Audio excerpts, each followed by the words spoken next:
Anak, kailangan na natin gamitin yung kapangyarihan natin para makarating sa mahiwagang pintuan ng ating kaharian. Sige po, Ama, masusunod. Anak, nandito na tayo sa harap ng pintuan ng ating kaharian. Opo, Ama. At nasasabik na rin po ako makita si Ina at ang ating kaharian. Magugulat yung ina mo at sobrang matutuwa yun pag nakita ka. Sana nga po, Ama. At hindi ako mapagalitan. Bakit ako biglang nawala? Babalikan pa kaya tayo ni Bagwis, Tay? Mamimiss ko talaga si Bagwis. Hindi ko rin alam anak at sana nga balikan pa tayo ni Bagwis dito. Hindi ko talaga ina, akala tayo na darating tong araw na iiwan na tayo ni Bagwis. Ganun talaga anak. Masasabi ko na wala talagang permanente dito sa mundo. Paano na tayo nito, Tay? Wala na magproprotekta sa atin laban kay Don Pakundo. Oo nga anak, malaking tulong talaga sa buhay natin yung si Bagwis. Naaalala mo pa ba tong lugar na to, anak? Ang tagal mo na wala dito. Oo naman po, Ama. Singganda pa rin nung dati itong kaharian natin. Mabuti naman anak at naalala mo pa. Maliit ka pa kasi nung nawala kita sa gubat. Opo, Ama. Bakas pa rin sa isipan ko yung pangyayari. Nasa loob ba ng palasyo si Ina? Mahal, natagpuan ko na yung anak natin. Anak, ikaw na ba yan? Ang laki muna at ang tagal mong nawala dito. Mahal, maiwan ko muna kayo ng anak mo para makapagsarili kayong dalawa ng anak mo. Salamat, mahal. Sobrang namimiss ko na tong anak ko. Ikaw na ba yan, anak ko? Parang muntik na kitang hindi makilala. Opo ina, ako na po to. Pasensya po dahil pinag-alala ko kayo dahil matagal akong nawala. Labis ang pangungulila ko nung mawala ka, anak. Labis akong nalungkot. Ako din po ina, sobra din po kitang na-miss. At pati si ama at ang ating kaharian. Mabuti naman, anak. At okay lang ang iyong kalagayan at walang masamang nangyari sa'yo. Meron po kasing nakapulot sa akin na mabubuting ato ina. Sige, anak. Magpahinga ka muna at mahaba yung nilakbay niyo pabalik dito. Sige po ina, at ako'y papasok lang muna sa aking silid.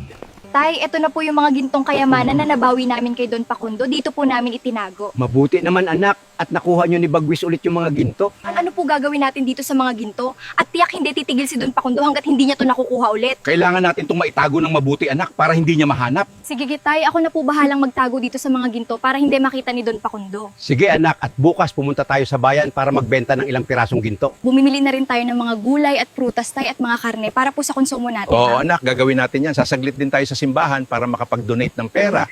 Hello, Bugart. May mga tauhan ka pa ba na pwede nating magamit? At meron akong ipapagawa sa iyong trabaho na importante sa akin. Ikaw ba yung Don Pakundo? Matagal-tagal ka na hindi tumawag sa akin ha. Ilang tao ba kailangan mo at kailan mo gusto para maihanda ako Don Pakundo? Kahit ilan yung kaya mong makuha na tauhan, dalhin mo silang lahat dito sa abandonadong bodega. At dito natin paplanuhin ang gagawin nating hakbang. Sige, Don Pakundo. Madami akong tauhan ngayon na pwede nating gamitin dyan sa balak nyo. Basta alam nyo na malaki ang mababayaran mo na halaga sa magiging serbisyo namin.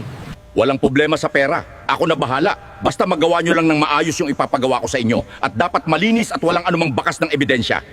Ngayon, maghanda ka sa gagawin ko sa iyo, Nestor. Akala mo hindi ko makukuha ulit yung mga gintong kayamanan. Doon ka nagkakamali. Gagawin kong miserable yung buhay nyo.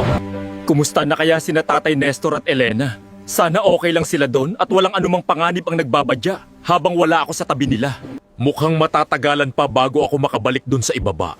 Dahil kailangan ko pang gampanan ang mga tungkulin ko dito sa aming kaharian. Yung kwarto ko parang parihas pa rin ang forma nung huling nandito pa ako. Parang walang nabago. Yung higaan maliit pa rin. Hindi na ata ako magkakasya dyan sa higaan. Kailangan ko na atang palakihin tong higaan para magkasya ako pagtulog. Ayan, malaki na yung higaan ko. Magkakasya na ata ako nito. Hindi pa naman ako inaantok. Pupunta na muna ako dun sa hardin para makapag-relax at makita muli ang mga magagandang bulaklak na pananim.